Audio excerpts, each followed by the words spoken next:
All right, my name is Brandon Peltz here with A2Z Productions, and we are going to take a look at the video rack here, but really what it means to scale when we have to do large audio. What you see here is 16 QLXD wireless receivers, and we have a bunch of handhelds here as well as some more handhelds in some drawers. The reason for this video today is we have some hybrid events coming up that actually need a lot of audio support. So we're pulling this out, testing it, upgrading firmware, and we thought it'd be a great time to show you guys how we scale a box with 4 microphones to a 16 microphone plus system. These boxes are boxes of 4, and we have a signal distribution amplifier at the top. That means that all 4 of these microphones, the antennas on the back, get wired up into this single rack here, and then this guy has 2 antennas that are amplified. All right, so it's basically a booster. So that means, you know, the handheld can go farther from the receiver and not lose signal, things like that. So we have 3 identical racks here. It makes it really easy to stack. And of course, we love our trip-light power strips with all the outlets on the front. Definitely makes setting up and plugging things like a laptop and chargers and whatnot, even things like a network switch, makes it really easy to set up quickly. Let's walk around to the back where I can show you the network switches and how this thing is all set up. So back here you can see I have a network switch on top. They are not currently installed in the racks, but that's fine. We don't usually have to network all of these together, but when we do larger shows, when we're doing 8+ microphones, it actually makes it easier to network them all together and to use software to scan all the frequencies.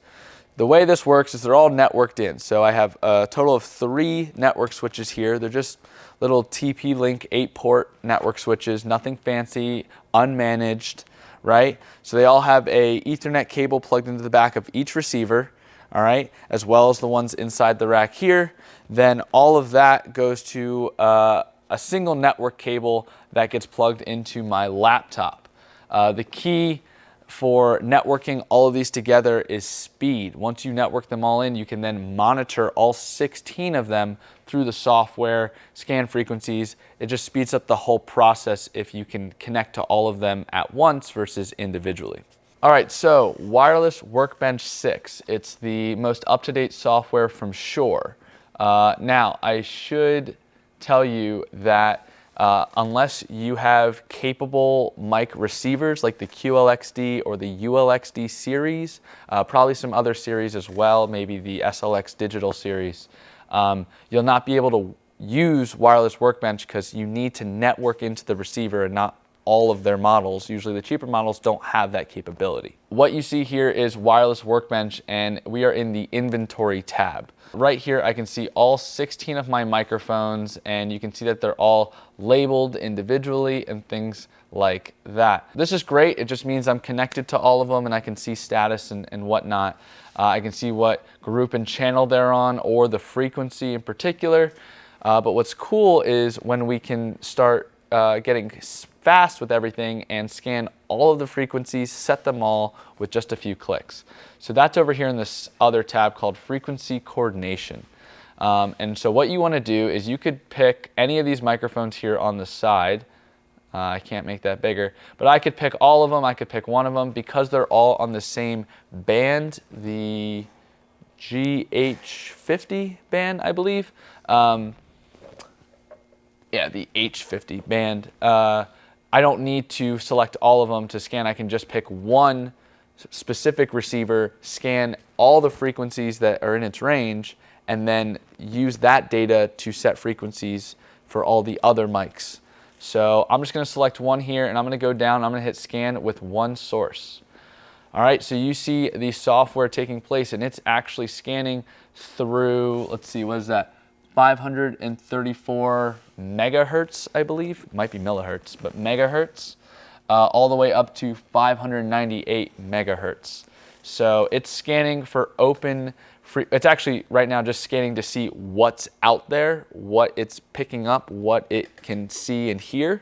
And once it's done scanning, it will then allow me to choose open frequencies that it suggests. You see two lines here. You see a red line and an orange line. The red line is the exclusion threshold. Basically, that means if the receiver picks up anything that is above that red line, it's going to be like, nah, I don't want to use it. All right, something else is using it, something else is on it, and I'm just going to avoid that altogether. The scan peak threshold is more like if it actually connects or finds something on that frequency and like establishes a connection, it's like, whoa, I don't want to establish any connections to anything. I'm going to back off. So that's what that orange line is. It's rare that you ever get into that orange line when you're initially scanning, unless you do have a bunch of microphones currently open and not connected to anything. So it's about done scanning now, and let's go ahead and find some open channels for our 16 microphones and then set them to all of these guys here. All right, so you can see right away it found me a couple frequencies that are in use, and it's showing me those here. The next step is to select frequencies from inventory. So I'm going to, over here on this right-hand side, hit select frequencies from inventory, all frequencies from inventory. So I'm going to hit OK, and all of a sudden it just found a bunch of frequencies that I'm currently using on these mics, right? And so what I want to do is I want to analyze. I think it's analyze. Yeah, it's analyze and see which ones are open and which ones are not. So I'm going to click analyze here, and it's saying that all of my frequencies are currently good to go. Nothing's interfering with any of the current ones. What I rather, because I've already run this test today, what I rather do is I'm going to hit calculate, and it's going to find me new frequencies, different from the ones I'm currently on. And so it has just found that, and all of those are also compatible with my current mic system, which is great. So now that I have found new frequencies, let's go ahead and send them to all of these guys here. I'm going to hit assign and deploy. And it's going to say, okay, we're about to assign these frequencies to these microphones, and I could swap these around if I want to, and I could say, you know what, I really want to put that one there, and I want to put this one here. Not a big deal for me, but if you are using specific people and you say, oh, I want to have my, let's say my main singer or the CEO of the company, I want to make sure he's on the most wide open frequency range, so that way there's no, or the least amount of risk of interference for him. You can make those swaps here. But once you're satisfied, you can just click deploy to inventory. One quick note, you see these stars, 3 stars, 2 stars? The higher the number of stars, the better the frequency option, right? Don't be discouraged if you see 2 or 3. It might go all the way up to 5. I'm not sure. I usually hit around 3 stars, which is great. I haven't had any issues there. So I'm going to hit deploy to inventory, and all of a sudden you can see all these guys are flashing. All right, that means they are accepting their new frequency. I can go ahead and I can do that again for you. One sec here. Let me scan for some new frequencies here, and I will do that once more. Let's calculate some new frequencies. Awesome. Assign and deploy. Deploy to inventory. So you're seeing them all receiving the brand new frequencies. Now, if you've ever used QLXEs before, but you have not used Wireless Workbench, most likely you're using group and channel numbers to assign mics to a frequency. When you use Wireless Workbench in kind of higher end systems, group and channel are too obscure. They're too general for this system. So if you look in the upper right hand corner here of any of these mics, you'll see a specific frequency number down to 3 decimal places. That is a more specific frequency than just saying, oh, give me a group, give me a channel, and make sure the channels aren't, overlapping. The channels are kind of a range of frequencies, and then it kind of picks one in there, whereas these are very specific, so you could get closer. You can have 2 frequencies kind of in the same channel range if you really wanted to. But it freaked me out the first time I ever did this, and I thought everything was broken because all these numbers were blank. They're supposed to be blank. All right, microphones. All frequencies set, we're good. All we now have to do is connect the actual handheld microphone to this guy. I'm gonna show you how to do that. On the QLXDs, it's pretty simple. All right, we keep all of our mics in pouches here. So what's great is you don't actually have to take off any coverings like you do on some other systems. The RF receiver is right here. So what you do is you're going to check. All right, I'm not connected to any microphones, makes sense. Any receivers. So I'm going to hit sync on here, and I'm going to hold the RF receiver on this microphone up to it, and then it's going to sync. I will do it so you can see. I'm gonna hit sync, hold this up here. It flashes good, it made a connection. Now I am talking and I am receiving signal into my mic. You do have to do this for all 16. You will have to go click here and click there and sync them up. But that's pretty much it. Now you're good to go. You would basically repeat this process, the sync for all 16 mics. If you have lavaliers, belt pack microphones, same exact process, nothing changes. And let's go ahead and show you a quick hack on how I make microphones, especially having 16 of them open at the same time. Let's say I have 16 people on stage, how to make that a little easier and reduce risk of feedback. Obviously we're using the Touch Mix, and the Touch Mix has the ability to be controlled by an iPad. And can I actually do a screen recording on this? Let's do that. Now that I can see that I have a microphone coming into the system here, what I'm going to do is I'm going to set a compressor as well as a gate on it so that it sounds better and I'm not getting a bunch of background noise when I don't want to. What is a gate? We'll start with a gate. A gate looks like this, and basically what this means is that there is a certain threshold that is needed in order to make any sort of sound come out or through the system. So right now I'm at a very low threshold. It's not really picking me up. But as I get louder, you can see the decibels are going up. So what this gate allows you to do is it says once you get over, this looks like negative 35 decibels, right? Once the microphone can pick up negative 35 decibels, it's going to start pushing it through the system, amplifying that voice. But if it's reading stuff that's below negative 35 decibels, like negative 45, negative 60, whatever, you know, maybe it's the air conditioner, background noise, someone else talking on another microphone, but it can kind of pick it up. It's not going to amplify that sound through the mic. It's only going to amplify sound that is above negative 35 decibels. It's really easy to change on a Touch Mix and on most mixers. So you're going to go here and you can raise or lower the threshold and as well as the attack and then the release. The attack means how quickly it's going to amplify the signal, right? Is it going to the second or the millisecond it hears a sound that's in its threshold, start amplifying it? Or do you want to wait a couple more milliseconds before you start amplifying that signal to make sure it wasn't just a fluke, right? I usually set my attack very early. As soon as someone starts talking, I want to make sure I'm amplifying their voice. The release, I usually do a pretty long release, right? Because once it stops listening to or getting the decibels it needs, it'll start fading out. But I want to make sure if they're going to say or go below their threshold, that I'm not immediately going to like cut out their mic and then cut back in, cut out.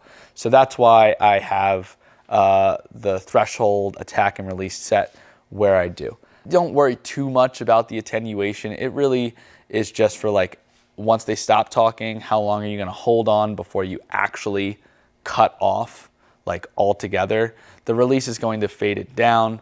The attenuation is going to cut it out altogether. So don't harp too much on that. So that's a gate, and it helps a lot to reduce background noise. And last thing I'll show you here is a compressor. This current compressor is not great. it basically is just like shutting out any peaks that happen immediately.